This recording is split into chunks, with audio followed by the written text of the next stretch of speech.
আমরা বিপর্যয় মোকাবেলা দল উদয়পুর মহকুমা প্রশাসনের পক্ষে গত দুদিন আমরা উদয়পুরের শহর থেকে যে গ্রামগুলি এবং যেখানেই রাস্তা ব্লক হয়েছিল, গাছ পড়েছিল, আমরা চেষ্টা করেছি যত তাড়াতাড়ি সম্ভব পরিষ্কার করে দেওয়ার জন্য।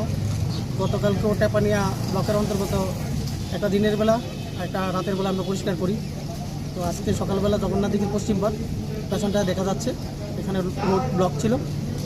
উদয়পুর মহকুমা প্রশাসনের পক্ষে আপদা মিত্র, সিভিল ডিফেন্স এবং আমাদের ডিজাস্টার ম্যানেজমেন্ট টিম যারা রয়েছে তারা প্রত্যেকভাবেই চেষ্টা করছে যাতে মানুষের অসুবিধা না হয়। আমরা মানুষের পাশে আছি, পাশে থাকবো, চেষ্টা করছি সবাইকে যেন খুব দ্রুত রাস্তা চলাচল হোক, যাই হোক, মানে ডিজাস্টার থেকে উদ্ধার করে দিতে হবে।